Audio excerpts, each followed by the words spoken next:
So there's me thinking like a maniac. So my dive buddy friend turns around and he sees me and he's like, I could just see it in his eyes, like, oh my God. There's a lot of talk about diversity, Mike, but there's not enough talk about unity. Because how can I not be torn in two when you've got like Irish culture, mummy, and a Malay father? Panic attacks come when you feel like you've lost who you were, and nobody prepared me for that. It's postnatal depression. It's not very widely talked about. There's actually a term in the Malay society called meroyan. Meroyan, gila, you're crazy, whatnot. And we talk a lot about mental health in Malaysia, but we don't do much about it. Women can't just constantly be the villains and the victims and the cheaters or the cheated. The pressures to look like something you're not, the plastic surgery, the everything. And I feel like I'd love to sit with people who are struggling or haven't struggled yet and at least give them like a map of a structure of how to sort of navigate through what's coming. It's all coming back to me now. Curiosity is the key to the imagination. Break off your podcast, let's do this! Dream the impossible dream. Welcome to Mike Helfman's Curiosity Podcast. Oh, good. I'm glad to have you here. Right. Sarimah Ibrahim. I feel like I'm in a den or something. It's kind of like the shark's den. What's gonna happen? It's like the back room, right? Yeah, it's the Sicilian. Let's talk. No, so You get just that vibe? Especially with the leather? Yeah. Talk to We me. get it. Yeah, last podcast I was smoking cigars. I mean, if you, I don't know. If I you don't s- smoke, Okay, no need. Tell me what It's is always it you nice. want to know? No, so just to get people to know, right? Singer, actress, entrepreneur, philanthropist. As a little intro to you, we'll get into that stuff later. But what I found very interesting is that you're a black belt in karate. Yes. Which kind of karate? Do you want me to show you? Cannot lah. It's Goju Ryu say bukan. Goju Ryu, it's a little bit different to Shoto, kan? I know Goju Ryu. I actually studied Goju Ryu when I was a kid as well. Yeah, Okinawa. Yeah. Yeah. Yeah. It's a very rare one. Not a lot It's of a people rare study that one. Because it's very focused on breathing. The breathing styles it's more defensive, obviously, because all karate is, but it's actually more grounded in kung fu. Right. Right. The way I was described when I was a kid, because I only did it for a couple of years when I was like 9, 10, 11 years old, was that it's more like, rather than a refined fighting style, it's like a pirate. Like, you know, it's defensive but yet practical. Yes, it is very much practical. But when I did it, my focus was more on like I took it as like a form of meditation and disciplining to keep me grounded, because I had to do it every Wednesday and Sunday. That's what I choose for myself. So obviously if you're going every Wednesday to karate class for 3 hours a night and you're going every Sunday, you're not going to be able to party too hard on Friday and Saturday. So I kind of set my life up to be very disciplined physically. So I used it. So I really appreciated Goju Ryu Seibukan's approach to breathing and groundedness and a focus on kata. So a lot of kata. Kata is a sequence of movements for people who don't know. So when you do a lot of katas, you have to breathe and focus, and it helped me a lot tremendously as an actor and as a host, because the memorization and focus of being in the present, that's it for 9 years straight. Yeah. You need that as a host and Yeah. an actress. And I was going to say, I remember that exactly, the katas. And that, because that was the only part that you really had to focus on breathing, was when you're doing the katas. And the memorization. And obviously, I mean, some of the movements are really swift, if you remember that about it, and some of them are really slow. And then it's swift, swift, swift, and then slow. Yeah, almost like a dance at some point. Exactly. So I really appreciated that. I appreciate it more now, given the work that I do and going back into film and TV and the live shows that I had to do, as opposed to when I was doing it, because it's kind of hard to do 3 hours straight of karate in a heavy gi, as you know, right? Yeah. Like, it gets soaked and then you weigh more. And then but I had a great teacher, I had a great sensei. Sensei Wong's still around. And my other sensei is my lawyer. That is It's so cool. weird. No, my sensei was What? our lawyer as well. What's going on? This was in New York, back in the 90s. Maybe it makes sense. I mean, if you're a lawyer, to be a sensei, because it's like, I'm going to get you on paper, and then if I don't get you on paper, I'm going to get you. Yeah, shout out to Henry Sean. That was my sensei. He was my lawyer Yo, on more than one occasion. Shout out to Sensei Lawrence, my lawyer/sensei friend. And it was in his basement, but his was more like a fight club. I mean, we did the katas. He used to make us do push-ups on wood. And knuckles. Knuckle push-ups on wood, and then sometimes he'd put extra weight on you. Yeah, and there would be sparring sessions, and then he'd be like, okay, you jump in, fight for him. Yeah, and it'd be like 2-on-1. He'd have one big guy against like 3 kids. And you have no time to think, right? You're just like, okay, I will step in and die. Yeah. But I think, honestly, as an entertainer, I would suggest anyone trying to get into the entertainment industry to do a form of martial arts, because I don't think anything else, I mean, you can do yoga and all the other stuff, but nothing will set you up for the chaos of entertainment and shoots and being on set like martial arts. Yeah, and I think, especially for women, I think any women should take some sort of a self-defense class. I mean, it's important. My girls are going to take jiu-jitsu. Like, I think that's one of the more practical ones as well. Daughter. I'm going to try and get her into it, because, I mean, she's only 5 and bullying's already started, like verbal bullying. You know how the world is. Everything's about like appearance and stuff, and trying to make her understand that she's good enough as she is. But, you still need a bit of extra. Maybe my Johorian, Irish, Sicilian side plus Chinese side is like, it will get you. Yeah, so for sure. I mean, it's imperative, because women inherently are at a disadvantage in a physical altercation against a man, just being out-muscled and outweighed. Yeah. And men are too. I mean, if you look at the recent show like Adolescence, and you look at a lot of, you don't even have to look at that, because I work in mental health, and a lot of men and boys are getting, bullied. Yeah. It might not be what we traditionally think of as bullying, like bouncing and fighting, but online. Right. The bullying is way worse now, because you can't escape it. At least last time, you can go home and be in solitude, but now it's online and it follows you wherever you go. Exactly. You can't hide in the bushes. Yeah. Because the iPad and the phone follows you, right? Yeah. Yeah. And I know you're doing some mental health work with some philanthropy stuff. And we get into that, but I want to get into some more of this adventurous stuff first, because the karate caught my eye, and the scuba diving also caught my eye, because I'm also an advanced scuba certified diver as well. Yeah, did you do nitrox? I do love nitrox, yeah. I mean, I loved it until I nearly died, but yeah. I love it because I suck air like I suck air like crazy, and it keeps me down longer. Yeah, it keeps you down longer, so you can see more things. Right? So you had a close call. I did. It was horrible. Oh, trauma coming back to me now. It's all coming back to me now. When did it happen? 2012, I think. Yeah, that was my last dive. Oh, wow. I know, sucks. But there's some things in life that I just go, well, you've pushed it maybe. It was my 301st dive, so I was very proud, because I'd done the 300, and I was like, yeah.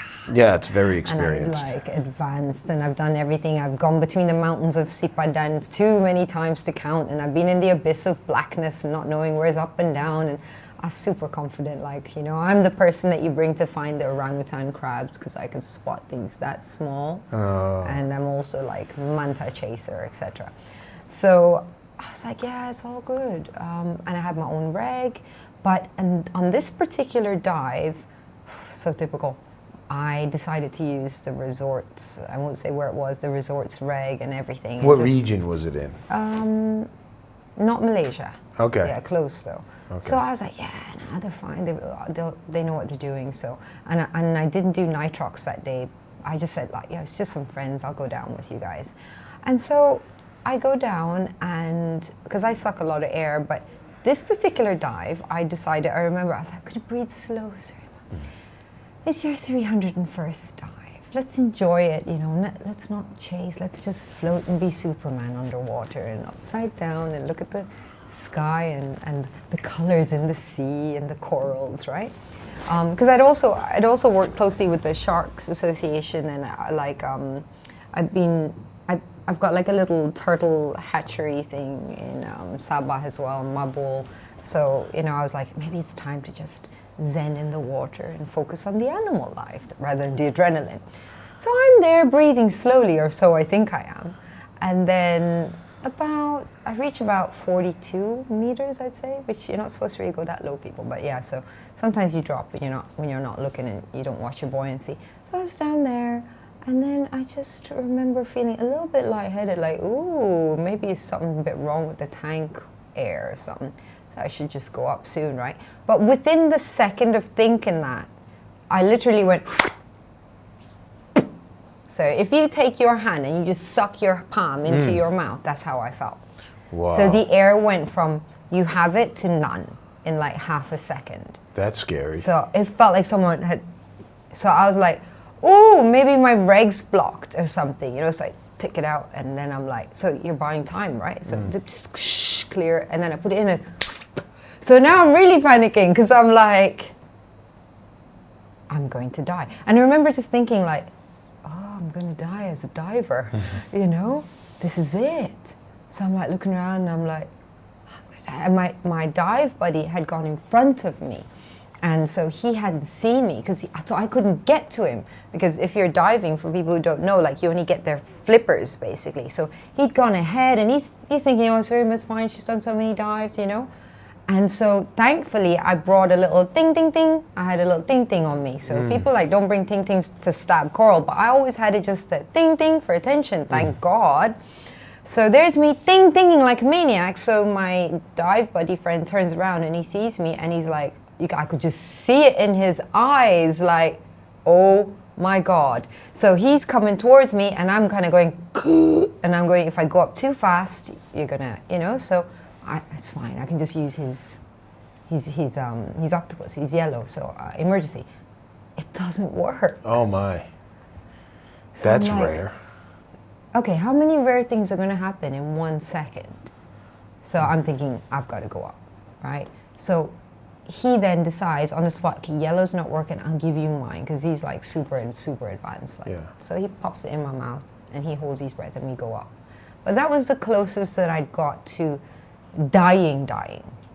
That's pretty close. Like, anyway, yeah. So that was the closest, and then it just never was the same again. I hear you. I had a dive accident very early in my dive career. On my 8th dive, I had an O-ring burst. I was going down. I went down, and all of a sudden there's just bubbles everywhere, all around me. And I see my oxygen meter just going oh my God, like this. Luckily, I wasn't that deep. And it was at the beginning of the dive. I was maybe 20. only 10 meters. So I just went straight. Yeah. I went straight up.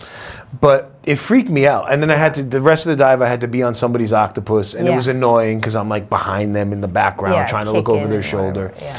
But it put something in my mind that I wasn't in control, that I was putting my life in the hands of this technology. Equipment, yeah. So I stopped diving for like almost 8 years or 9 years. No. And during that time, I got into free diving. I said, you know what, if I'm going to dive, because I loved being down there, I'm going to do it on my own breath. Right. So I got into free diving, and I started going 10 meters, 12 meters, 13 meters down on my own, and I did hundreds of those until I finally got the confidence to go back in there and start diving again. And depending on equipment. Yeah, depending on. Now I make sure everything. I double check, triple check everything. Yeah. And now I'm like 65, 70 dives in. Yeah. Yeah. So mine was a faulty reg. That's what it was. Pretty much came down to that. Yeah, and your partner had a faulty octopus. Faulty octopus wasn't attached properly or something. Wow. Yeah. Yeah, but it was. I mean, that's just one situation. Just one situation where I nearly died. Are there more? There's more. I mean, there was that. Then there was my parachute not opening when I skydived. I wanted to ask about skydiving. I mean, I honestly should be in like some super hardcore action films. I don't know why Malaysians haven't used me. Everyone's like, oh no, Sarimah's too delicate. And I'm like, no, guys, I nearly died many times. I'm good. Tom Cruise does his own stunts, right? Yeah. I've done my own stunts. The only thing missing was the camera. Do you know what I mean? You're doing it in real life. I'm doing it in real life. Let's go. So how many skydives do you have? I did 8.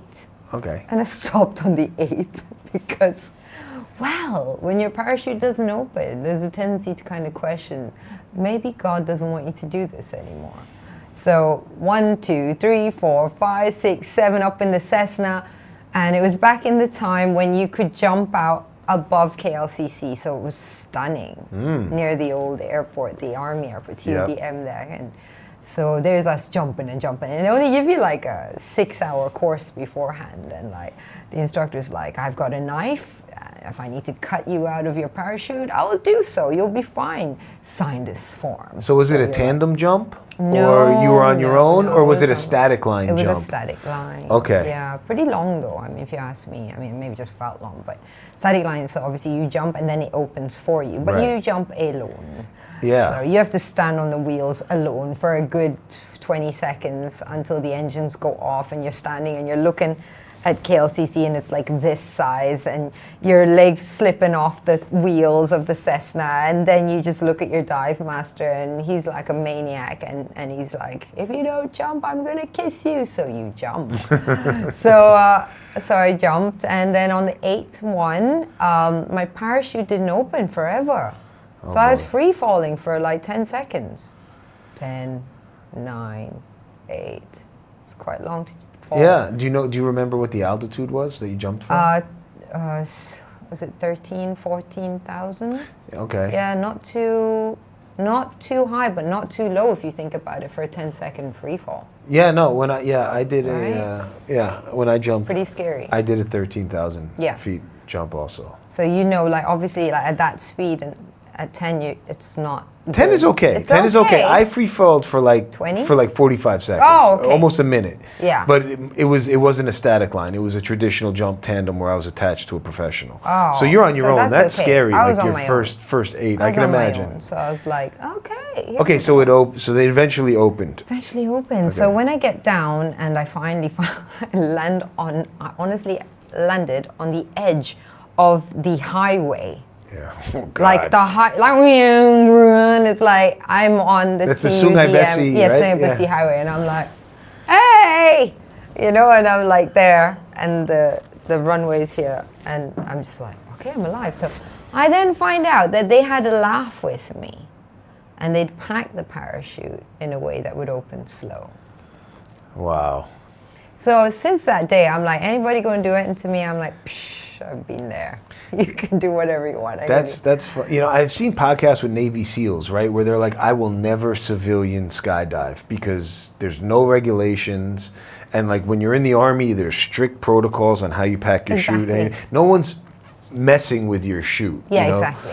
And that's like playing with somebody's life. That's not funny. Yeah. You know? So I didn't think it was funny at all. Yeah. So I think it's funny now that I even did it. But yeah, so like when my daughter now is like, Mommy, I want to go outside without my shoes on. I'm like, don't, you might step on a nail. My husband's like, seriously?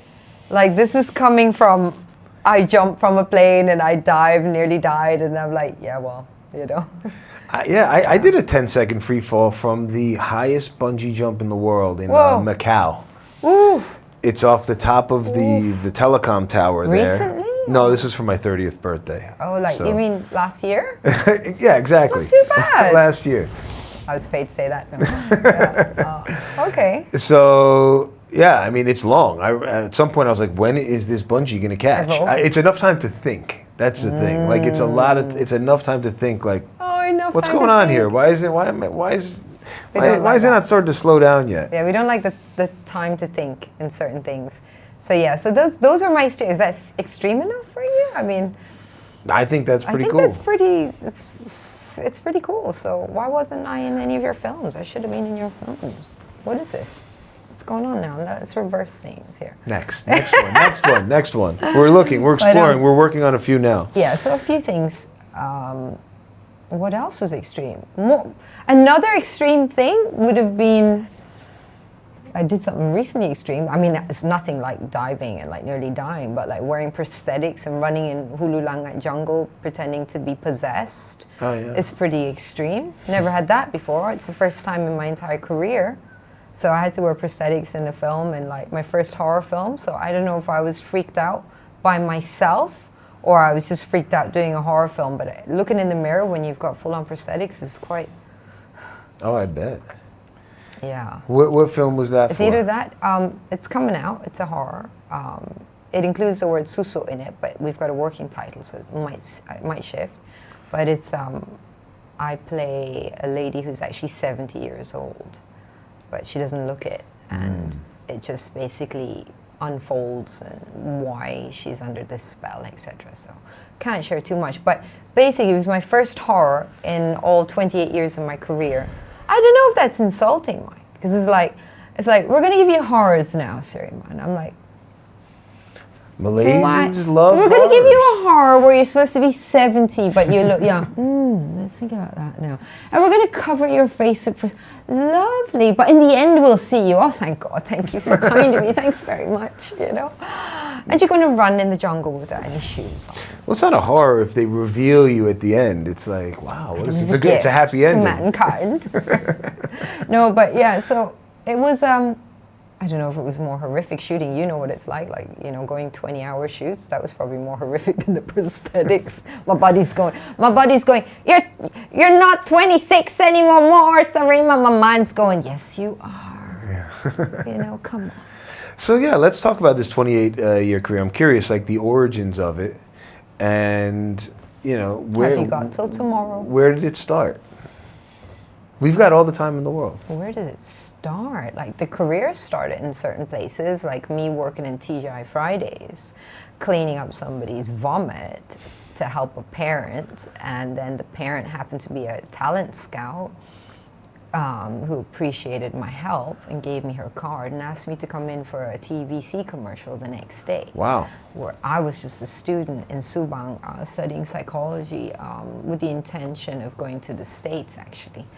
And I was just there cleaning, because you know, when you're a people greeter in TGIs, you also do everything else. You're a people cleaner, people greeter, and I was fine. I was happy to get my 4 ringgit an hour, because then I could save up 20 ringgit that week or that day or whatever and go buy mascara. So to me, that was good. I don't come from a very super rich background.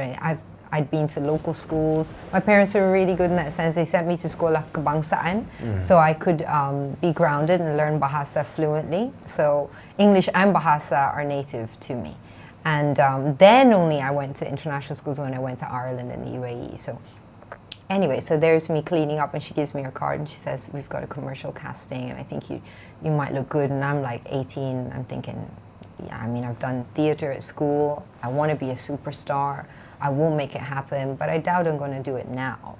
So I go in for this TVC casting, and then they love me, and then I'm doing this like soft drink commercial, and I'm burping on screen, and you name it, and then I'm doing a bubble gum commercial where they ping-ponged my mouth, and I loved it, and I got extra money, so I went from 4 ringgit an hour to like 4,000. So I was like, I could then tell my parents, I could pay for stuff.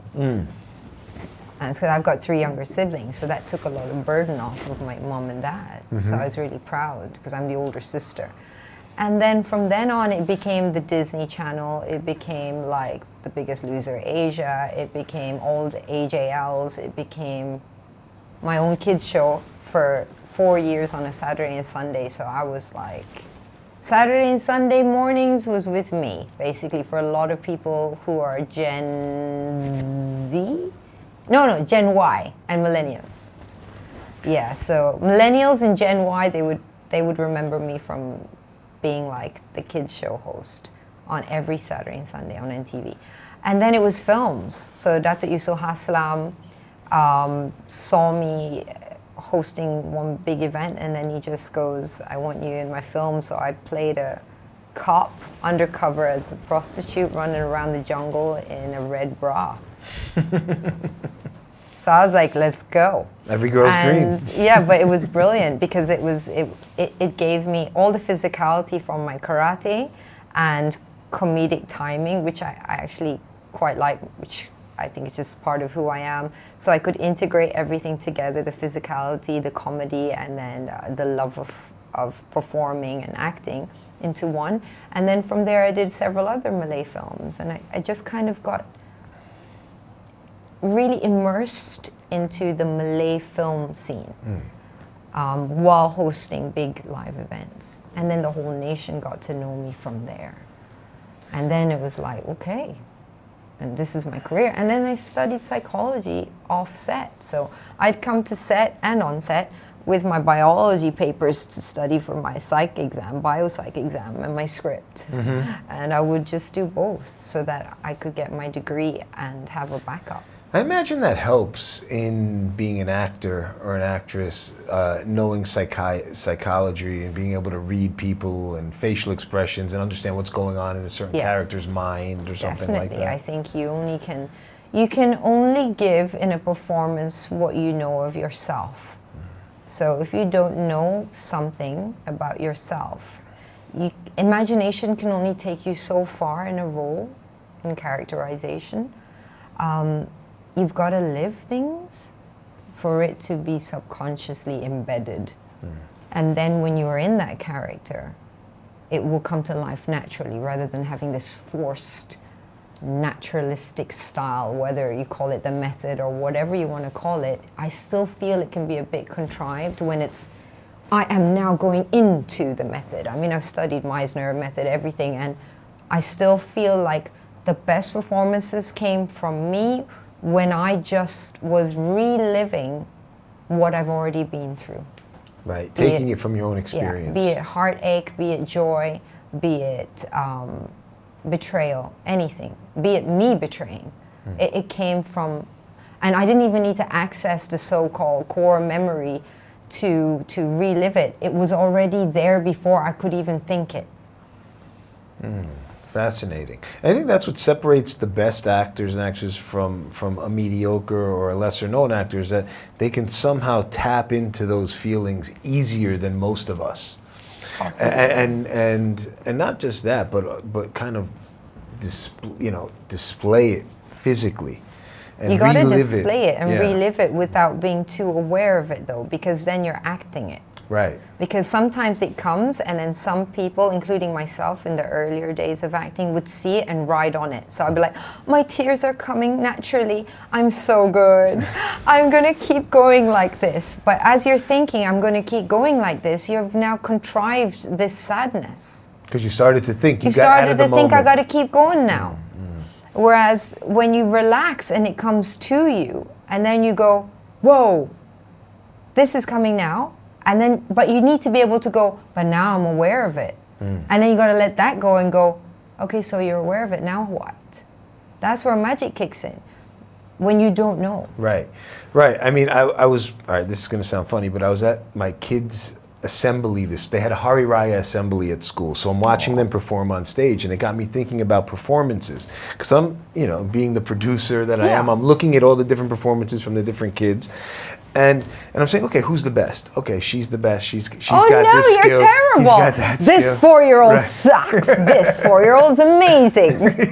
Terrible. But then you know what came to mind, which is funny enough. It's the Eminem song, "Lose Yourself in the Music, Lose Yourself in the Moment." And to me, that's exactly what you're saying. Yeah. Like once you lose yourself in the role, you forget about everything. You're living it, right? You're living it. Yeah. I mean, it's so funny you say that, because I jumped from, in my brain, Eminem to Paris Hilton. I give you the reason why. I interviewed Paris Hilton many years ago when she came to KL.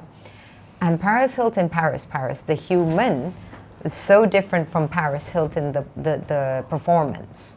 But yet, she's very much well aware of the performance of Paris Hilton. Because when I sat and talked to her, she had a totally different voice. She went from like, oh my God, to like, okay, we need to get the makeup artist here now. So I was like, whoa, who's that? So I said to her, who's that? And then she goes, oh, that's me. And I went, ooh. And then I went, so who's Paris then? And she goes, oh, that's just my performance.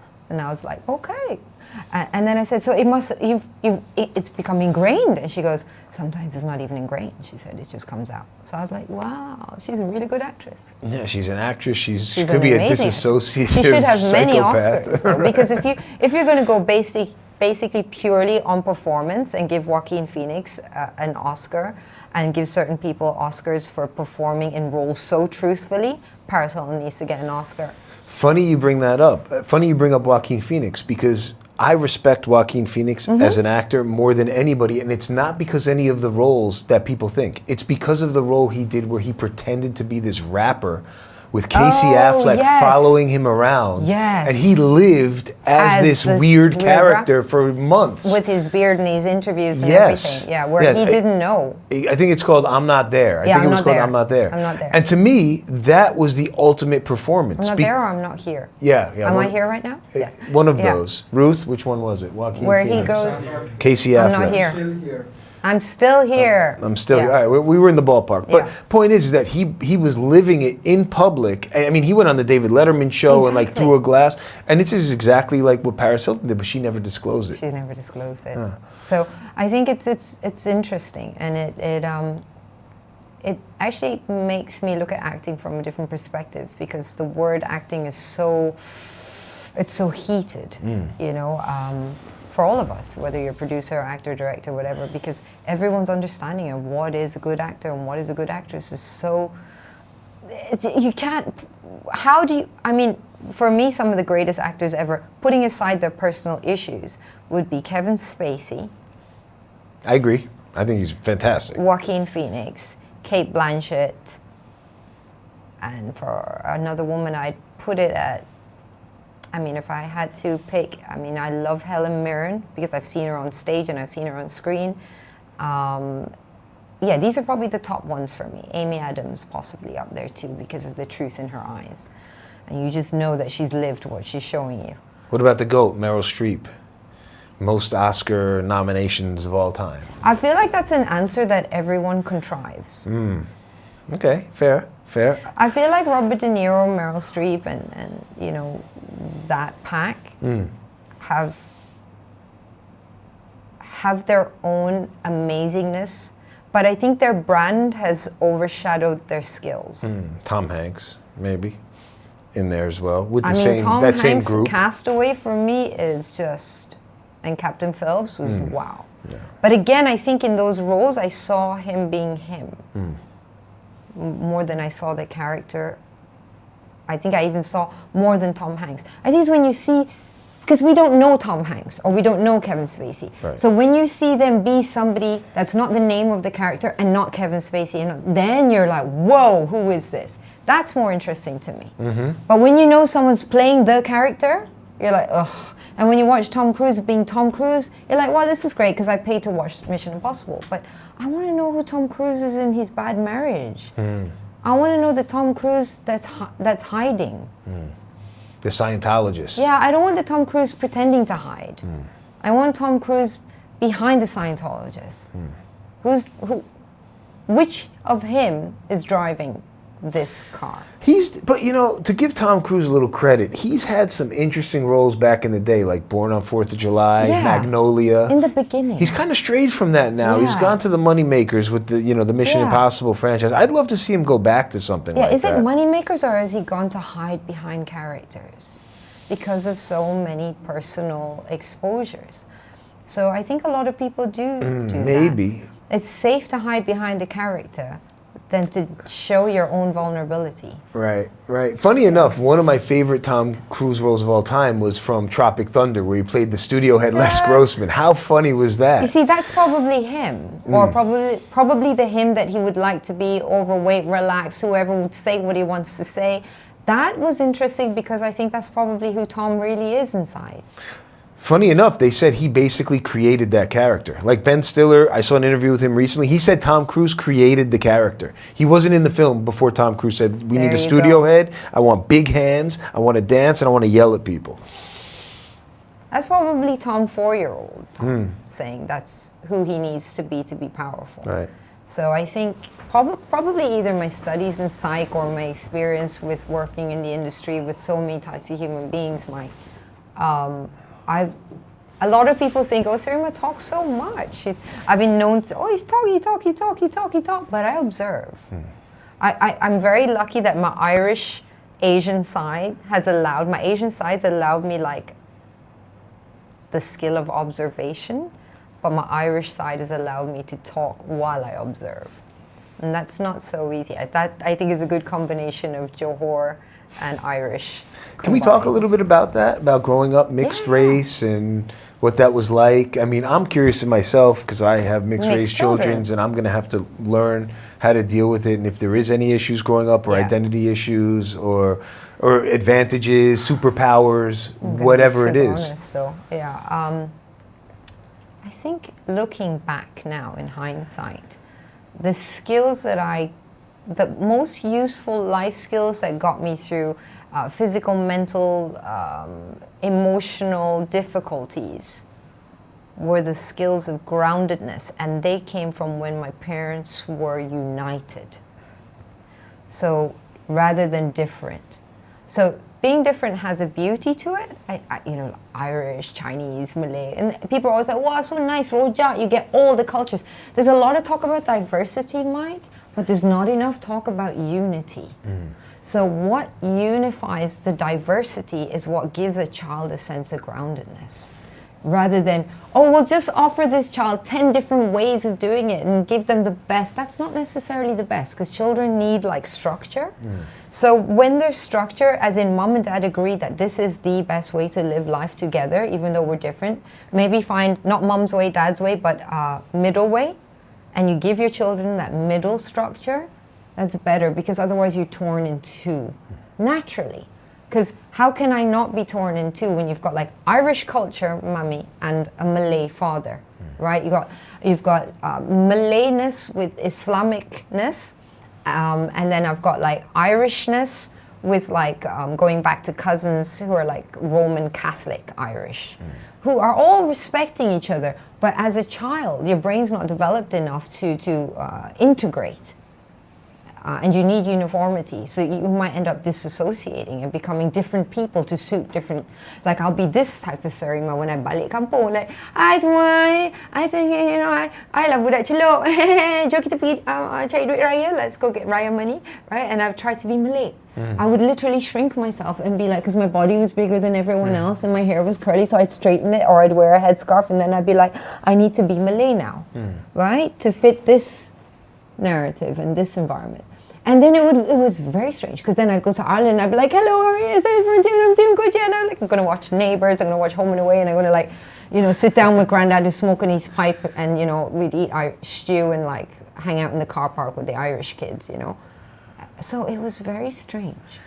Nowadays they have a term for that called code switching. Apparently, it's called code switching when you go from one culture to another. Because there's a lot of mixed race nowadays, right? So, if a kid is half black and half white, for example, the black side will come out when he's talking with other African Americans, right, or other black people, and then when he's white. Like Obama. Obama is known for that. Have you ever seen the video of Obama with the switch? The college basketball winners came to the White House. All the black guys, the coach is white. Oh my God! All the black guys daps him up. Hey, what's up, brother? White guy. Hey, how you doing? It was funny, and there was literally a Saturday Night Live sketch done by Key and Peele. Oh my goodness, I have to see this. And they did that before Obama did it in real life. Even did it in real life, because they could visualize it happening. Yeah. So it was code switching without a term, obviously. I mean, everything's got a term today. Right. Damn it, why didn't we have a term back then? It was just called insanity. But so that switching was quite off-putting and unsettling is the word.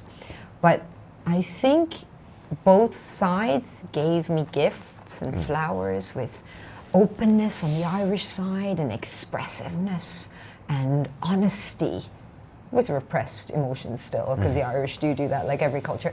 And then the Malay side taught me how to control my expressions when required and have respect and filial piety and the value of family ties and rootedness in culture.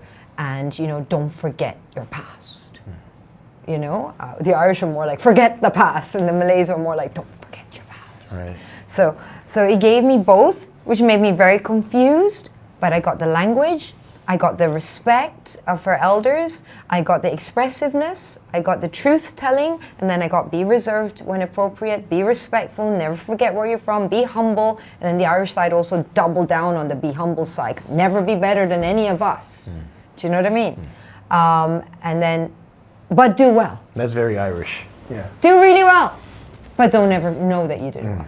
It's like, I've succeeded, but maybe I haven't, you know? And I think that was confusing. But the things that really were beautiful about it was understanding both sides. So where my parents came together for like, okay, Irish mammy going back to the kampong in Johor, right? There's like no other white woman within like 100 kilometers. There's my mom with like blonde hair or red hair. How and did blue they eyes. meet?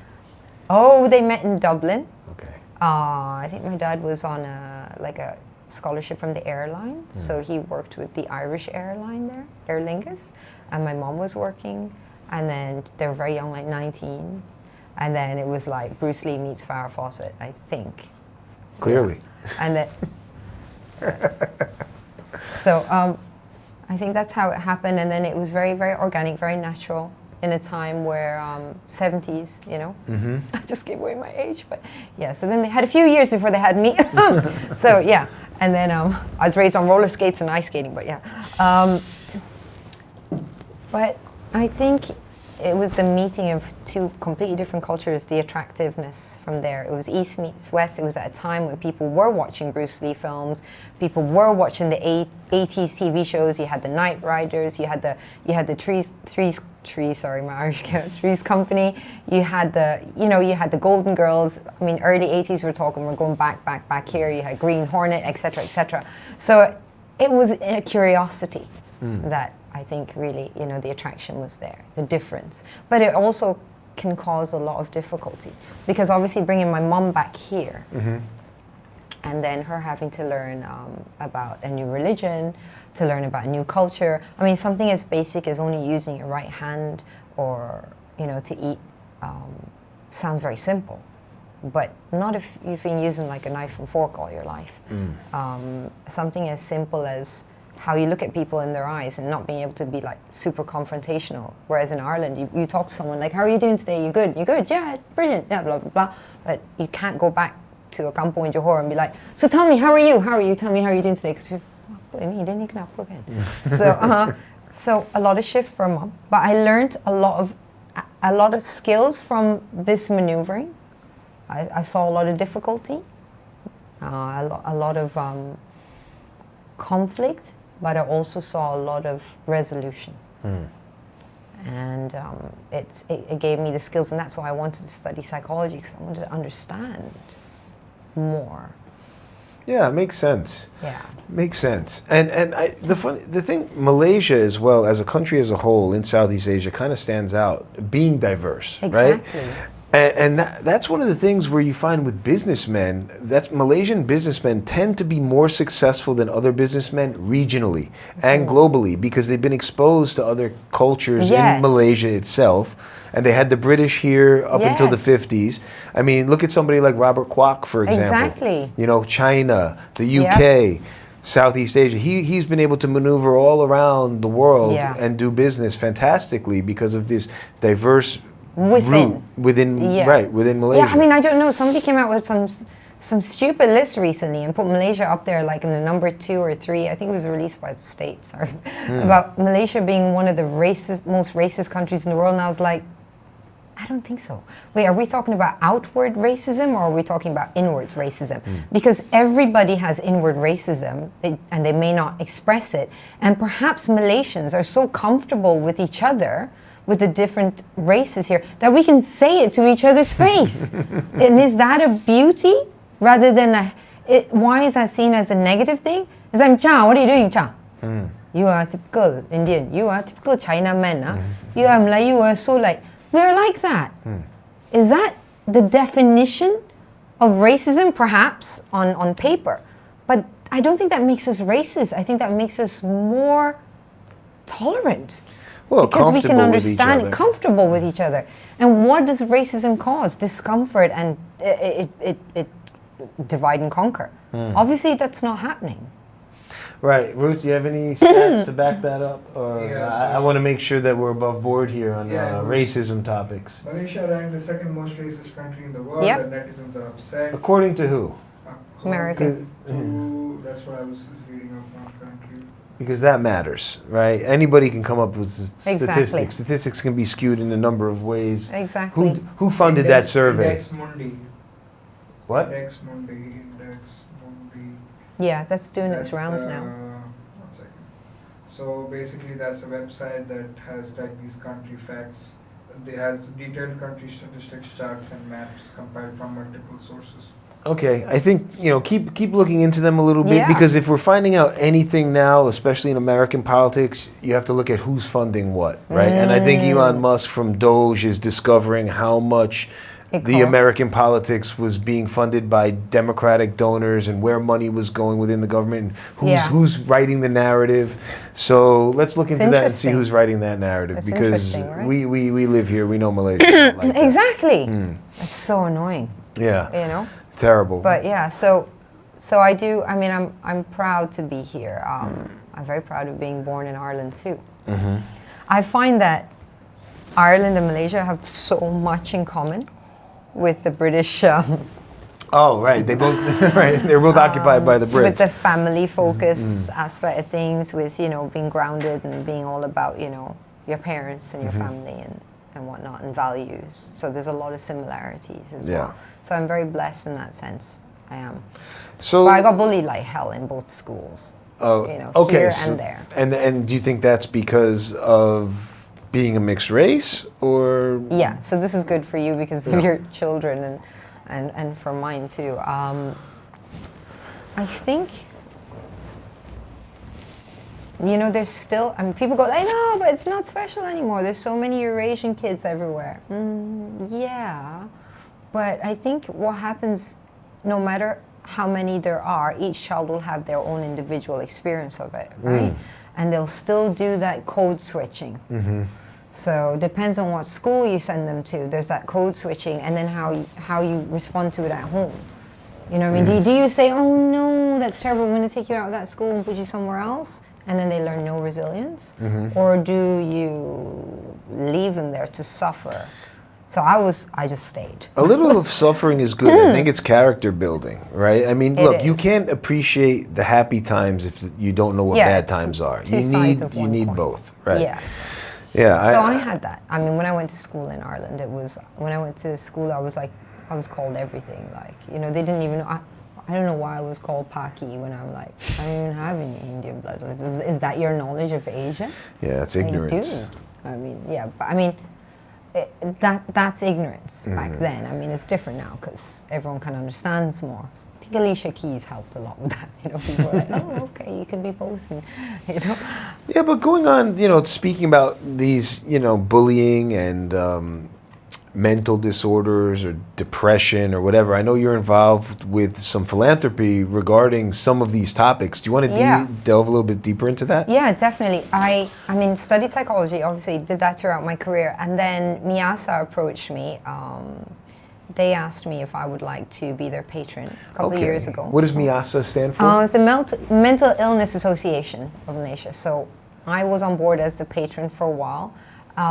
We worked together. We did a lot of public speaking forums where I'd come and support them, and people would hear my experience with postnatal depression and anxiety and being a performer and how I coped being a performer. I mean, I don't smoke and I've never done drugs. So people are like, what? And I'm like, yeah, but I had other ways of coping with it, like jumping out planes 8 times, almost died in other ways. Like everyone's got their own coping mechanism. So be it jumping in and out of relationships, be it just self-hatred, etc. So I think I did a lot of that. It went into me rather than out to others. A lot of my depression and sadness and feeling I wasn't good enough from being bullied and feeling like I didn't belong, like I'm not good enough, I'm not Malay enough, I'm not Chinese, I'm not Muslim enough, I'm not Irish enough, I'm not tall enough, I'm not skinny enough, I'm not everything enough. Sorry. So I think what I did when I went to Miasa was I was able to share my experiences, and a lot of people were surprised because postnatal depression is not very widely talked about. There's actually a term in the Malay society called meroyan. Meroyan means like you've lost the plot after you gave birth. Because I mean, when there used to be villages raising children, I think it was not easier, but there were better coping support mechanisms than now. So now people are like, if they're going to use the term meroyan, losing the plot by themselves in condos, that's what used to happen. That's what happened now. So I shared a lot about what I went through during my postnatal depression and how I got better and how I went from survive to thrive. And it basically took an awful lot of therapy. It took a lot of being honest. It took a lot of just letting go of control and saying, okay, I'm a different person now. And the old Sarimah is there, but she's changed. And I think anxiety and panic attacks come when you feel like you've lost who you were, and nobody prepared me for that. So with Miasa, I was able to talk about that. And then when Miasa had moved on to a different way of doing things, I then started working with empathy. So I'm with empathy now, empathy, which is empathy. Empathy is an NGO, it's youth, an NGO, it's focused on youth and university students, and we have something called Lepak and Luah, where you basically hang out, and Lepak and Luah means to hang and reveal or express. So we sit down together in groups. So I went to Sekolah Menengah Tunas Bakti, which is a juvenile detention center. And I talked to all these young guys who are like teenagers, and they're in there for various reasons, like theft, various different things. Some have just been dropped off by their parents, like, you're a difficult child, I'm leaving you here forever. You're now an orphan. That's rough. A lot of them. So we talk to them, we talk about shame, we talk about how feeling ashamed about, which is what I carried a lot of the time, ashamed about being a human being who's not enough. So we talk a lot about that, and we want to go into organizations now, Mike, we'd like to corporate, so like be it the Petronas or whatever, and talk to their individual groups, the women's groups, etc., and create some sort of like a syllabus of sorts where we can just sort of like a system where we can talk to people in different batches and narrow down what each group's challenges are in this culture. Because in this culture, there are labels still, like meroyan, gila, you're crazy, whatnot. And we talk a lot about mental health in Malaysia, but we don't do much about it. There's a lot of talk about it, but there's not much done about it. So there's a lot of people on social media expressing it, and then they think that's it.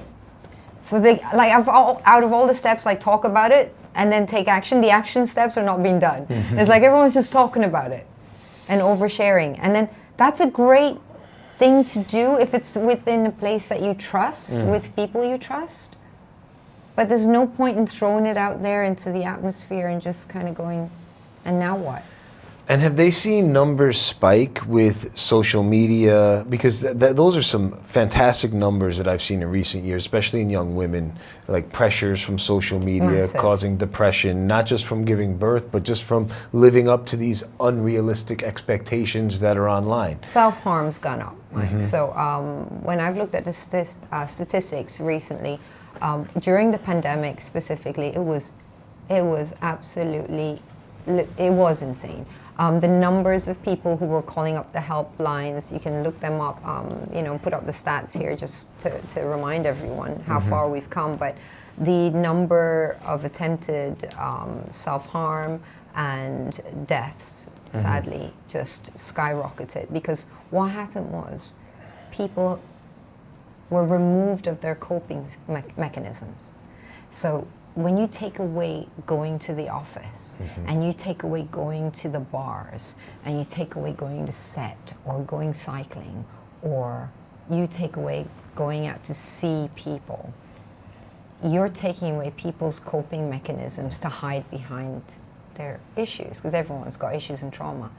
And what happened was people were imploding at home because there was no holiday to go and distract from. So that's when we saw the numbers skyrocket. So the numbers, people were calling for help. It's gone down, but what's happened now is there is a rise in attempted self-harm. Thank God it's not coming through. But attempted self-harm, Mike, a lot of people think, I don't want to use the S word, but when you try to remove yourself from the face of the earth, basically, attempting that can be in many forms. Because people think it's take some pills or do A, B, C, and I'm done. But we're talking like slow processes, like drinking yourself to death, marathoning yourself to death, working yourself to death, relationship hopping yourself to death and diseases. These are, these are the things that we don't see are actually self-harm. Right. And it's not categorized, but yet it's a coping mechanism that people are diving into. And you're seeing more of this online, like these diving extreme into certain topics, right? Yeah, Exactly. That's fascinating that they bring that up. So what's happening is plastic surgeryizing yourself to death.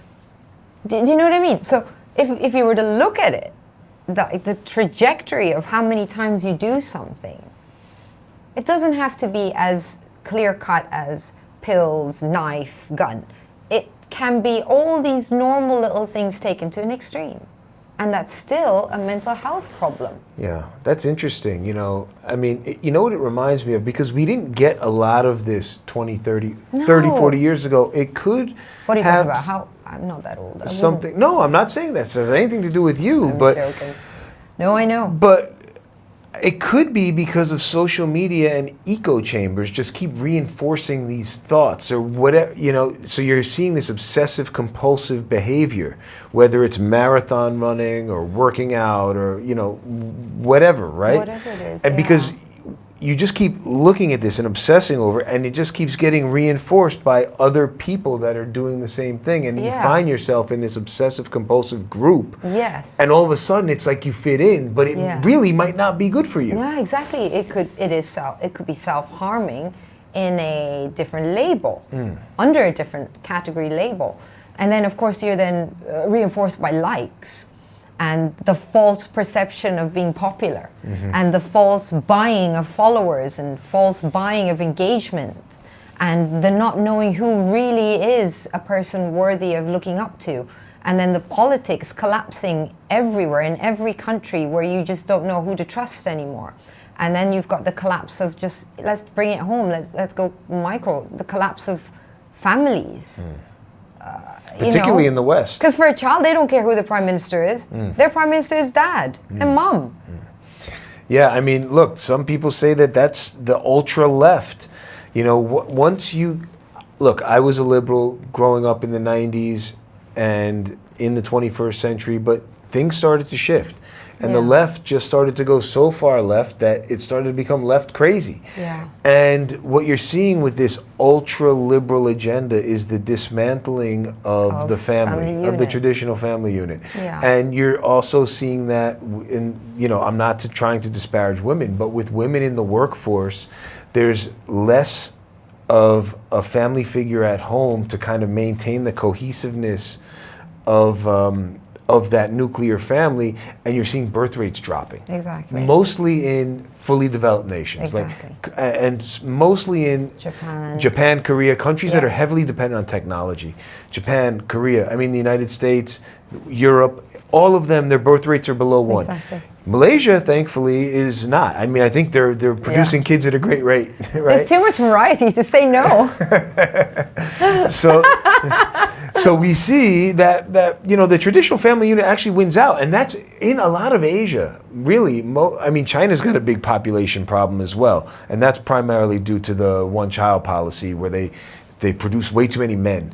So now there's not enough women to compensate. They're actually trying not enough variety. Right, not enough variety. Variety is the spice. They're trying to outsource to Vietnam. So you see a lot of Chinese men going to Vietnam to get wives. Right. Yeah. I wouldn't be surprised if they're coming here. It sounds like a here. commodity. That's traumatic for me. Like I know. Outsourcing, I know. But, I just bring it back a little bit to what you said just now, where the family unit, the traditional family unit, so to speak, wins. Now, the leftists or the extreme liberalists will say, no, that's where the core of our problems originated from. Father used to beat me, beat my mother, etc., etc. There's a disparity, inequality. My mom didn't have what my dad had, and there was a power play, blah, blah, blah. But they failed to separate the family unit concept and transgenerational trauma. They are two separate issues. Not every traditional family unit experienced power struggle or transgenerational trauma and abuse, be it verbal, whatever, but they just focus in on the unit as being the problem. It is not a problem, it is how the unit is functioning. So dysfunction inherited from post-war, etc., whatever generation, it just happened to be that the parents in the 60s and 70s got an awful lot of the belt and got an awful lot of slaps. And if you look at it historically, unfortunately, it's not right. The reason is that when you've come out of war globally, when you've come out of survival, there isn't much place for empathy. And that just leaked into every traditional family household in the world. And it doesn't mean that the family unit was to blame and that we should change up that unit. It just means that we needed to get everybody healthy mentally. Yeah, mental health is the most important thing for a functioning society. Yes. If you're not functioning, not even for a society, for an individual, if you're not functioning mentally, it's going to affect other people around you, not only yourself. And I always like to say, get your body functioning first. That helps with your mental, right? If you work out and you start going to the gym, your body chemistry immediately starts to change. And that can help with your mental processes. That's step one. And I think, obviously seeking help and people around you and not being afraid to talk about it. On the right platforms. And Correct. that's why I focus a lot on karate. I also became a Pilates instructor and I weight train regularly. But I find in Asia, though, and I think what you're doing is very noble, because in Asia there still is a bit of a stigma in terms of reaching out mentally, especially for men. Like if a man, they tend to keep things inside of them. Yeah, of course. And one of the things that, one of the funny things that I tend to cite is the TV show The Sopranos. Yeah. It came out in the beginning of the 2000s, and it was probably the groundbreaking television show that has led so many. I mean, Netflix stands on the shoulders of The Sopranos, right? All of these episodic. Not House of Cards. Well, House of Cards, but House of Cards stands on the shoulders of The Sopranos because episodic television stands on the shoulders of The Sopranos. Prior to that, it was all sitcoms and half an hour shows. The Sopranos really turned it into cinematic television. And the fact that it was this big alpha male Italian mobster gangster going to a therapist was a huge step. Groundbreaking. There were, Ruth looked this up, but there were surveys taken of men in the early 21st century rapidly increasing and going to therapists because of The Sopranos. Because you can see it, and that's a big problem that we face still here in Malaysia if you bring it to home ground, because you're right, there is a stereotype and there is a lot of, it's still not acceptable. A lot of the TV shows that I've been given roles in, even last year I had like a big show, and unfortunately it was a hit, the numbers were there, but there was a part of me that was like, we need to change the narrative. We need to change the narrative. Women can't just constantly be the villains and the victims and the cheaters or the cheated on.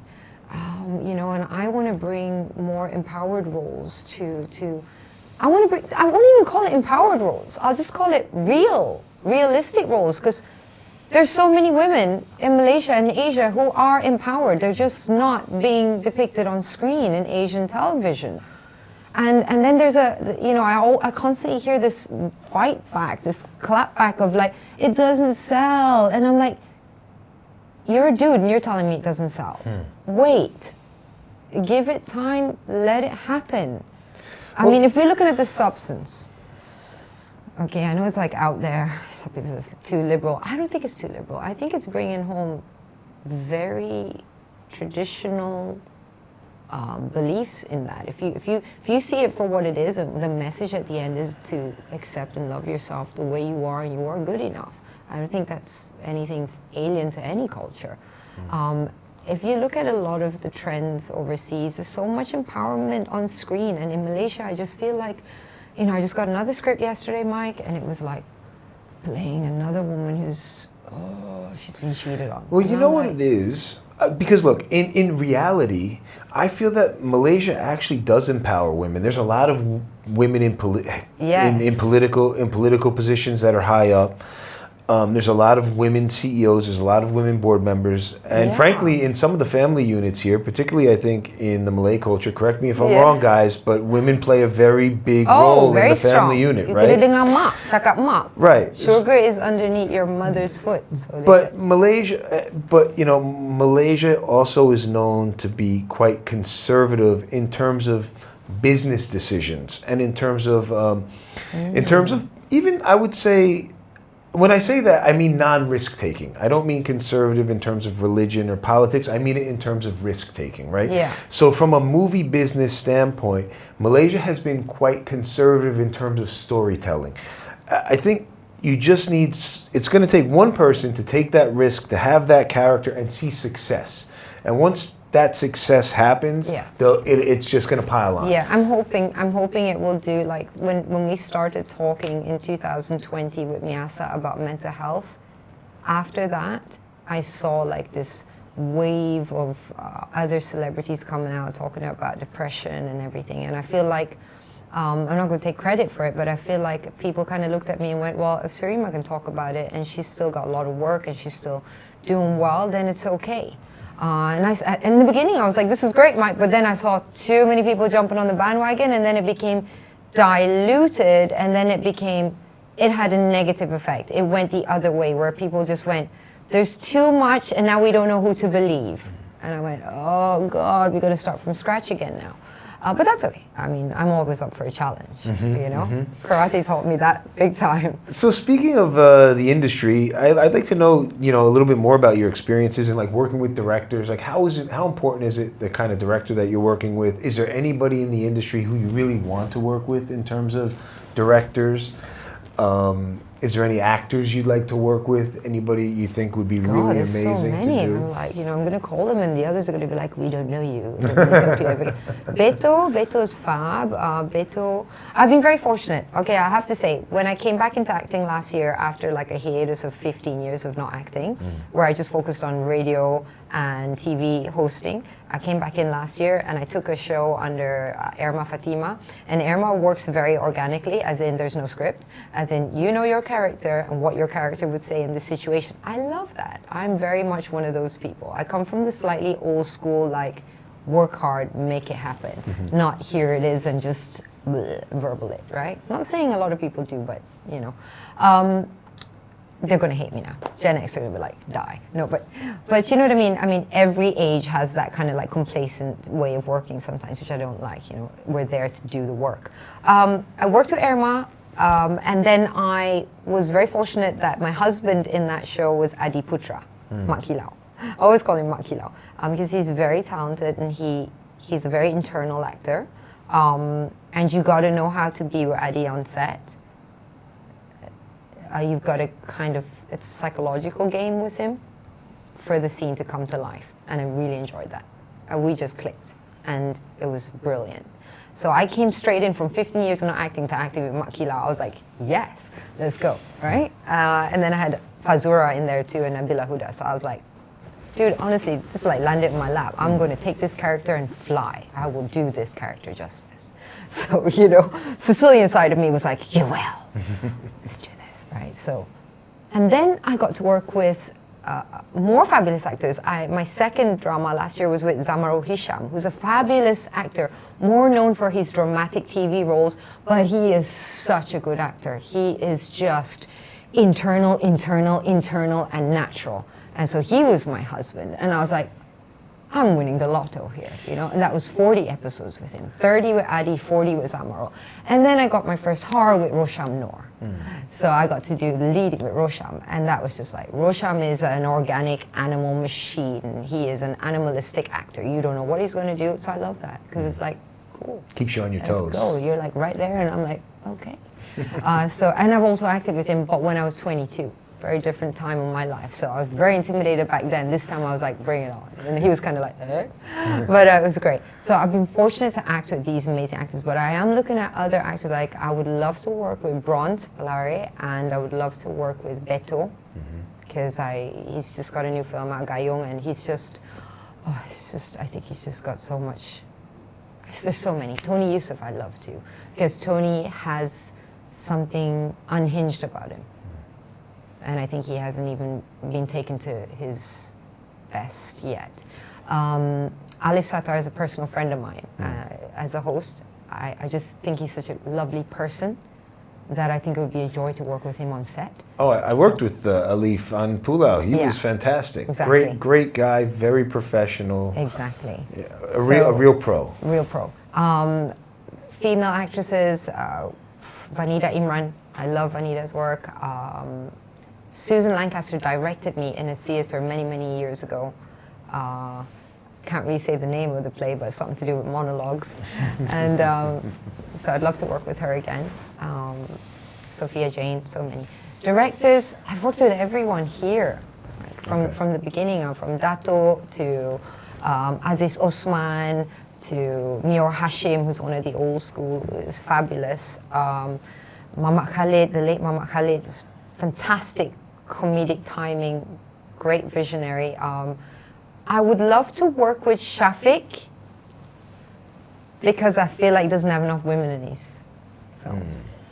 I'm like, Shafiq, why only men? Like in your universe, where are the women? Come on. Like they need to have like more women. So Shafiq and Shamsul, I was supposed to work with Shamsul last year, but timing didn't work out. I was doing the 40 episodes and his film came in. I think you might have been involved in it. And it was a clash of timing. So everything happens for a reason. I would like to work with Shamsul because his approach is so out of the box. And he's whoa! And I know that. And that comes from, I've worked with his dad. And a little fun fact is when I was working on the early films with Dato' Yusuf Haslam, Shamsul and Shafiq and Shamin used to come on set occasionally in their uniforms. So it's so funny for me now too, and it's lovely, you know, but I'm like, okay, now come on, what are you waiting for? Like, you know? So these are the people that the visionaries and the people moving forward that I'd like to work with. There are others that are fabulous too, like Imran Sheikh, who did Coup d'etat, Daulat. Gaz Abu Bakr is a fabulous, you know, his mind works in a fabulous way. He can see things in such a cinematograph. Like the way he looks at shots is like, wow.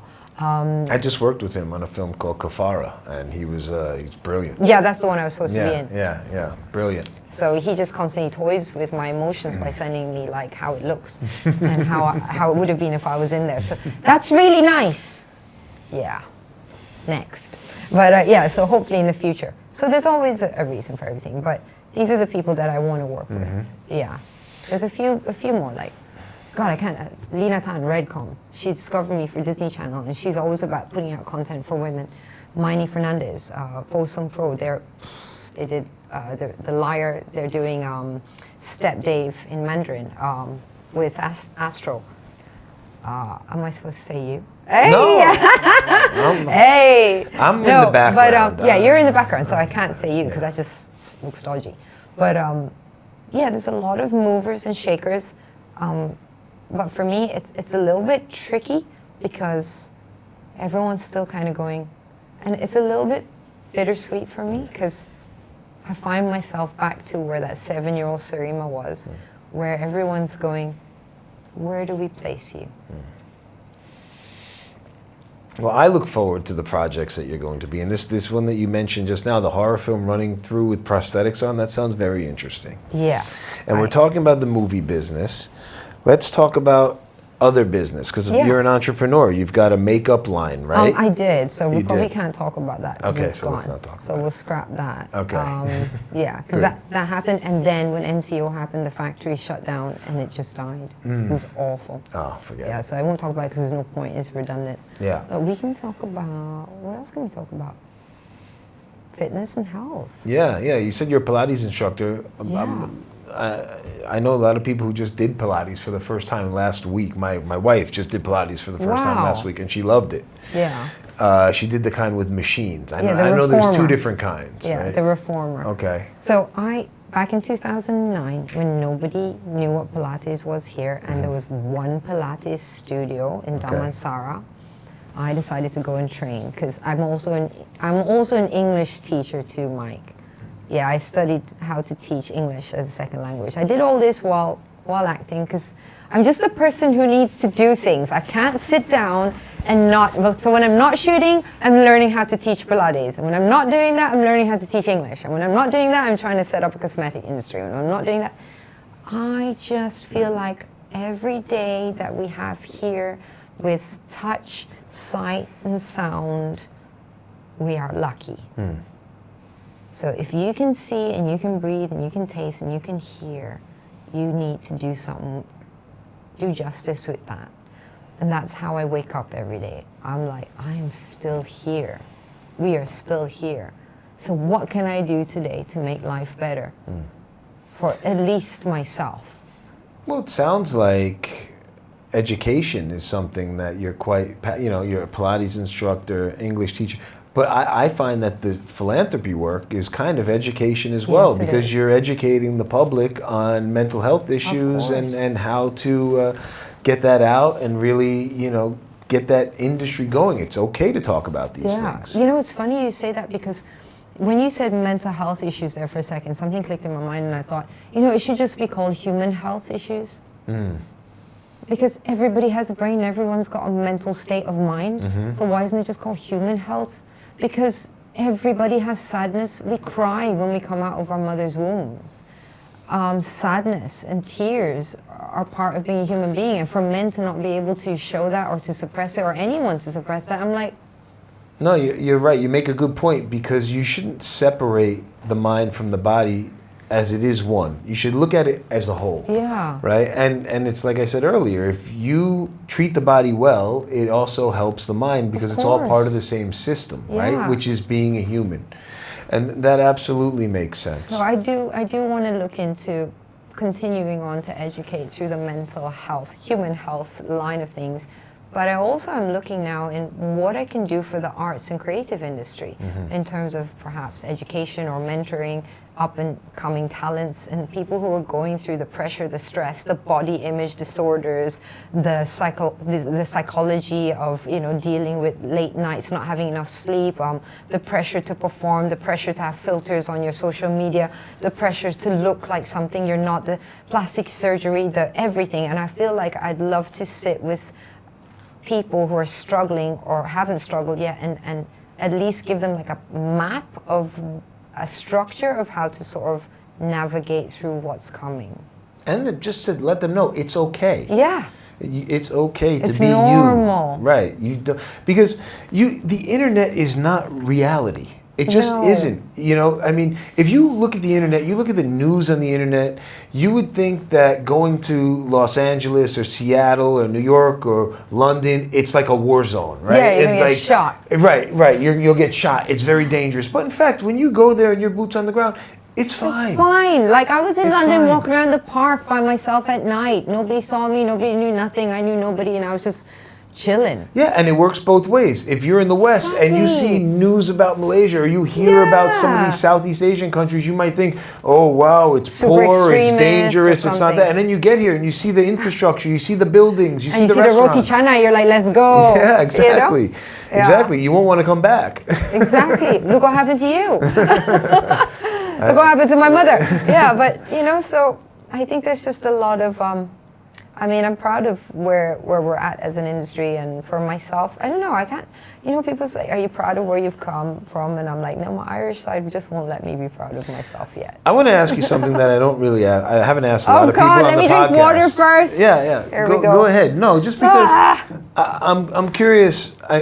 People talk about it in the West, particularly with super successful people or people that have made it in life.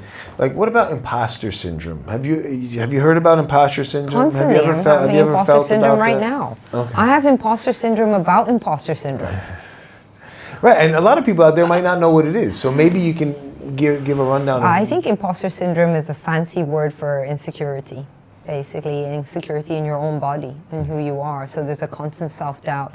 I think it comes from the most unusual place that a lot of people don't know about, and some research has actually shown that in the psychology domain of things.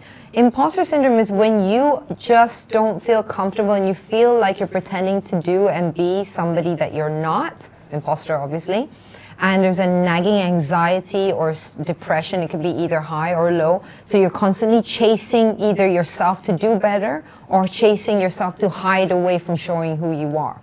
Real self. It doesn't come necessarily from parents putting you down. No, I don't think so. And a lot of people think, oh, it's because my parents this. It actually can come from parents inflating children. So another thing about that needs to shift, like if you're talking about the mental health thing, is it's either black or white. You're either amazing or you're not good enough.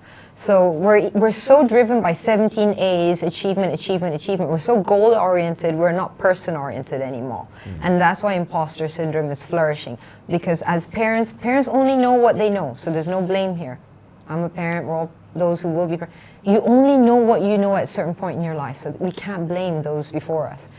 There's a lot of, you've done so well. You're amazing. You're great at singing. You're great at ballet. You're great. You've done well. You've top of your class.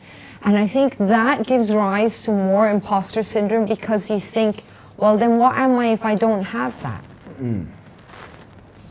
Yeah, it is something that's interesting, particularly with these people that have risen so far so fast, right? Like from going from TGI Fridays as a waitress to being in a commercial, and then all of a sudden you're on the acting scene, you're the face of the Disney Channel, and you're standing there with somebody like Yusuf Haslam or you know, that to say, how did I get here? Wow, like you look up to these people, and then all of a sudden you're on the same stage with them. Yeah, right. It's very, very surreal in a sense, too. And intimidating. Because I used to do a chart show, Mike. By the way, just tiny little insert in there where I've interviewed like everyone from like Westlife to Alanis Morissette. I've sat in a room with them. I've talked to all of the 90s stars because I had my own little chart show on TV. And that was huge. I was 22, 23, 24, and I did the chart show in Malay and English. And it was a weekly Friday night thing. And I met the biggest of the biggest people, anyone who was anyone. And it was so mind-blowing to be sitting next to Alanis Morissette. Actually, I went into a room and she had like candles and she was super zen. And she was like humming in the corner. And so I come in from like, yeah, I don't know, right at the front. And I'm like, you know, and I'm here. And I'm walking in there to remind you. And I walk in and Alanis is literally sitting there going, And now I'm going, I don't know what I'm doing here. I'm 22. And, you know, here's this woman who's just won like 20 Grammys. And me. But, you know, what I've always done is just go, I still carry I'm not good enough. But I have an older me inside me now who goes, what's good enough anyway? Yeah, I tend to find it, what I've deduced from it is that the media they idolize people. And before you've met anybody, you've built up in your mind who this person is and that they're larger than life. And that, you know, they're Alanis Morissette or they're Tom Cruise or they're whoever. And you're just like, this person is huge. But then when you meet them, you realize this guy's just a flawed human being, just like me. Yeah. You know? But at the same time, you're like, wow, it's still, you know, this person. Or do I deserve to be here? Oh. You know? But you do get both the realization of, wow, they're also normal. And I find that also when you meet even big business people that have made it super successful and they're really wealthy and you're like, you know, this guy's smart, but he's just a normal person. There's nothing that differentiates your 100 million from the guy on the street who's got 100,000. It might might be luck. It might be luck. You were in the right place at the right time, or you just got like a really born rich to the inheritance. right family. Yeah. Right. So I've sat down with some people who are millionaires or billionaires, and I've spent time with them and talked to them as people beyond the workplace. And I've found that they are actually probably some of the most broken people who've had to put themselves together, and their success does not lie in the millions that they have it, rather it lies in the fact that they put themselves back together. Yeah, no, I Yeah. mean, I don't think money defines success. I mean, money is great. Money can certainly make you happy if you know how to use it properly. Yeah, you can go on nice holidays and go to good schools, but at the end of the day, you're still going to die. And once you have a certain You know? amount, and that amount exceeds your basic spending what limits do you of do then? food and entertainment and housing. Taking care of family or whatever. Right. Once that's taken care of, it doesn't really matter much, Yeah, I know right? what you So I mean. think from like a financial standpoint, people need to look at what would really cover their basic expenditures, and once they have that should be your goal. You don't need to go for $1 billion. You know, you need to Yeah. go for, once my house is paid, once my food, my entertainment expenses, my family's taken care of, that's it. Yeah. After that, everything else, It's there's like no a big difference. fluff bonus thing. Yeah, and the people that do, some of them are just greedy, right? And a lot of people are not happens. just greedy, Mike. They're driven by fear. Like, what if I get sick? What if my child should fall ill? I need to have more money for that rainy day. And that's anxiety, isn't it? Anxiety is a fear of the unknown that hasn't happened. And then once something does happen with health, you realize that money, you could have all the money in the world and it doesn't matter if you don't have your health. Yeah, Health, and that's at what the end of happens the to me. day, When I really matters. When I had the postnatal depression, I actually said that. I said it to my husband. I remember saying, I'm gone now. And he was like, no, you just got to get through this. This is just a timeline, he said. You're going to come out. You're going to come out. And that kept me alive. And I was like, I'm gone. The me is not here anymore. Like, she's gone into some postnatal pseudoscience, I don't know what definition, but I couldn't think. I couldn't swallow. I couldn't go to the shop. I could not even breathe at some points. Yeah. I had to Wow. count my seconds through the day in between having panic and breathing normally. Wow.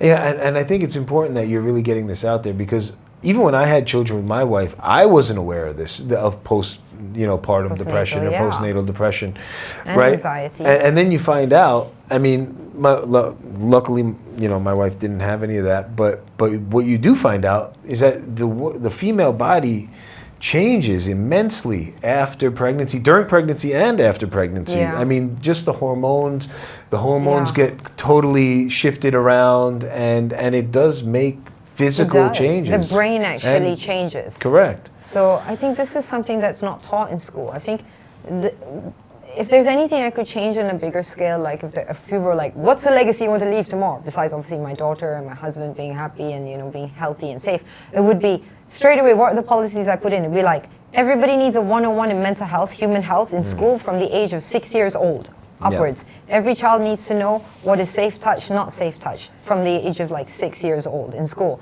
And then they also need to know what we're talking about, like what it is to have anxiety or depression and what to do with it. Yeah. This needs to be implemented like ASAP. I don't know why we have PE and we don't have ME. Why is there physical education? No mental education. That's a very, very good point, especially with the era that we're about to go into with AI and with robotics taking jobs. People are going to need this more than ever, because people are Yeah. going to be looking for meaning in their life Yeah. more than ever in the coming decades. Yeah. And I think sexual health is also very important for young Yeah. people. That's something that's kind of skipped around in Asia. It's a conversation that a lot I of people skipped around don't in want to Ireland have. too. Yeah, Certain countries.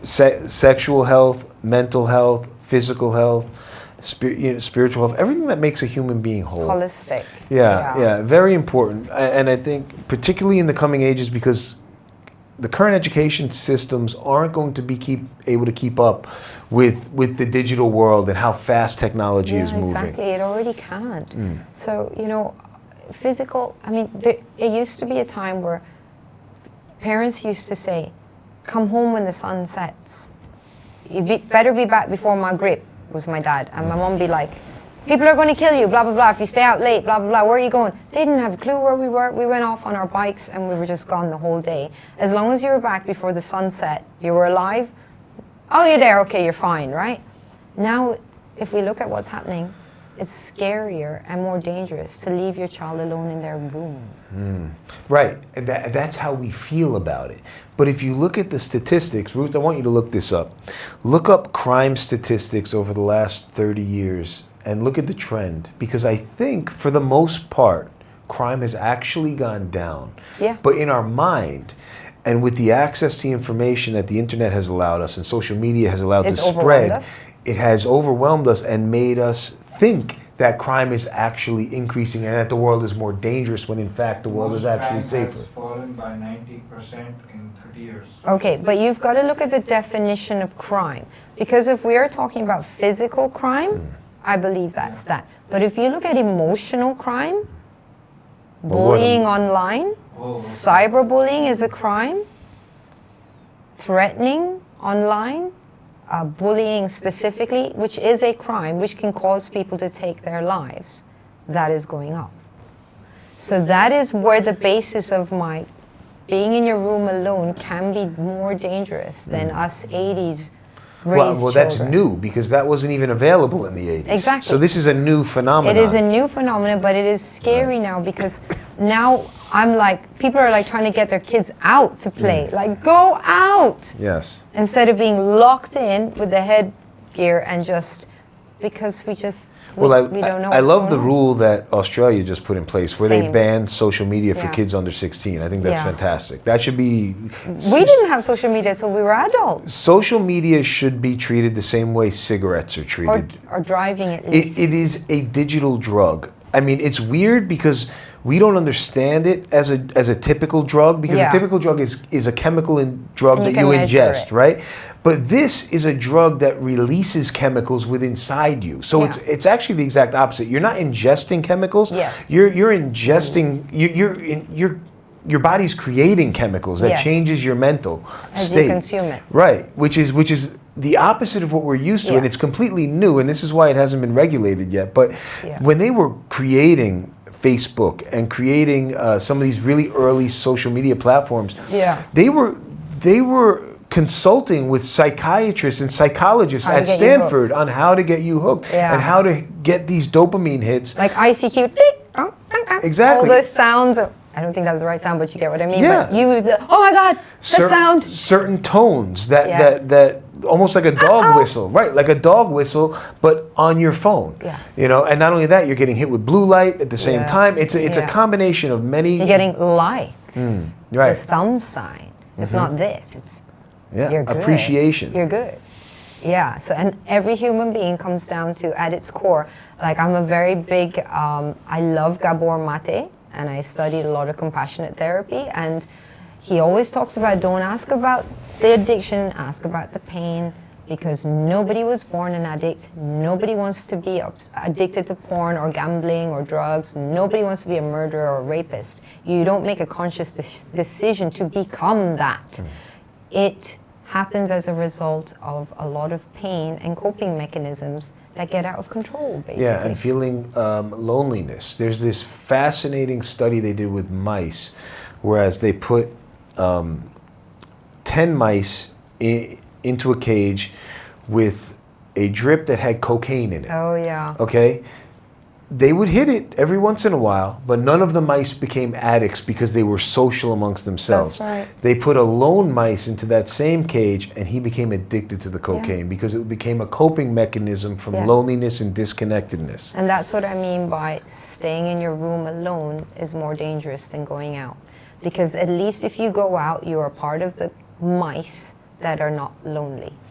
Right. And social media is supposed to connect us, and it is in a sense, but it's really disconnecting us from those emotional states of being and being able to connect with humans Yeah. on an emotional level. Yeah, because studies have shown that you need to see the person's eyes and read their facial structures to release the dopamine and the oxytocin in your mind, which is the chemicals for bonding.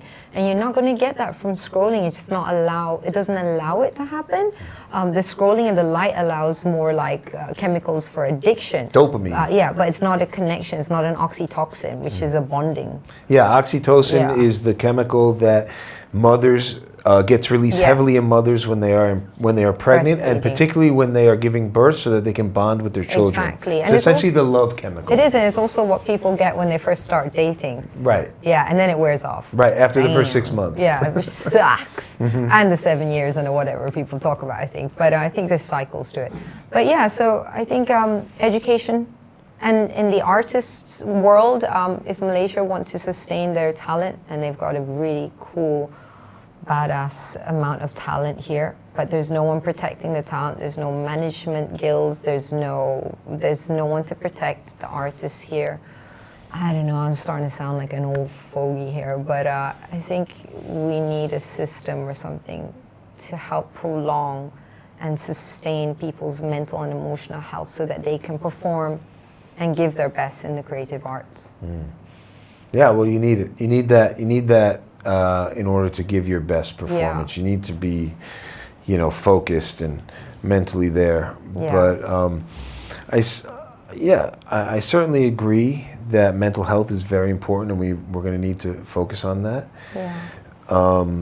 I really enjoyed this conversation. Is there anything else that you want to discuss before we? Why don't you tell my people where they goodness. can find you? Oh, I'm on social media. I'm on it, yeah, but I don't live it. Ooh. I'm there. I'm there because that is the way that we connect right now in the world. So I'm on Instagram. I'm on Instagram as me, Sarimah Ibrahim. I'm on X as Sarimah I. It's really easy to find me, actually. I'm on TikTok as the Sarimah. Slightly a bit up myself there, right? The Sarimah. But I had to find a name that hadn't been taken. Yeah, all the usual social media places. That's where I'm at. And I like to post a mixture of glam, me, because it's always fun to dress up as a girl. And I like to mix up real me. And by real me, I don't take things too seriously, Mike. Do you know what I mean? And I wish people would take things a bit less seriously. Because at the end of the day, we're just stressing ourselves out. Like, it's not about looking perfect or being amazing. No, I'm so glad you came on the podcast, because that's something I feel like with actors and actresses, you can really get to know who they are by having a 2 hour, an hour and a half conversation with somebody. Right. You can't hide behind a character for that long, without really revealing yourself. And I think, that's why podcasts have gotten so popular in the West. I'm hoping that we can make them more and more popular here in the East. I know that you've been on a couple yourself, right? I So have. Different type of subjects and stuff, though, but all insights to the human being that we all are. Yeah, and I think that's great. Like putting yourself out there and letting people know like who you are. You know, Yeah, it's a you're bit bold scary. enough to do that, right? It's a bit scary. Because there's a lot of people who are afraid to kind of lift the veil. They've got this curated personality from social media, Right. and they're afraid to come out for 2 Yeah. hours. And I mean, that was one of the big things about the election in the United States, right? Kamala Harris wouldn't do a 2 hour podcast. True. Because she Okay. was too afraid to let the people know who she Who she really really was. was. And Trump, came on Joe Rogan for 2 hours. He Yeah. did numerous podcasts. This He hit is the- me. Yeah, exactly. This is me. Yeah. Yep. Just like this. We're gonna do it. And we're gonna Sometimes go he's this like way. this. I don't know what those things, but anyway. Yeah. Yeah. But that's I think you see Kyrie started a podcast after he got out of politics. course. Yeah. Right? I'd love to get him on here. That'd be fun. But it's really great outlet for people to see who you are and your personality. And I think Yeah. it's only going to help build a better audience for everybody, Hopefully, and I think also because I started, if we go back to the beginning, as a kids show host and as a Disney Channel presenter, this is the first female one. I think it's embedded in people, that me of then, and I'm lucky that it was that me of then, and they captured me at a time when I was wearing a Mickey Mouse t-shirt and like no makeup, and so they got a raw 19-year-old, and so it's helped me to be more confident to still be me, because we still have all the ages within us that we are and have been. So my 19-year-old is still here, I agree. and she's like, let's just do it then. So I don't need to hide her. See that, Ruth? Remember I told that to you the other day? I said, you are every age you've ever Oh. been. There you go. Yeah. That's funny. Yeah. I did. Who said, "Oh, Mike, that's hard." That's a bit deep, but it is true. You carry all of you. Yeah, 100%. All of you comes with you. There's no I was 15, or that's when I was young. It's like, dude. Yeah, it's like it's seeing things as a whole. And that's why I thought your concept of human health is very compelling, because it's seeing you as a whole rather than separating it, right? Yeah. There's some biologists who are really starting to do that now and looking at the whole human system as a whole, Yeah, where things are finally. not connected, everything is together. Yeah. Yeah. But it was great. Thanks for coming on. We got to do it again sometime. Thank you. Thank you. You got me very thinking much. now maybe I need to have my own podcast.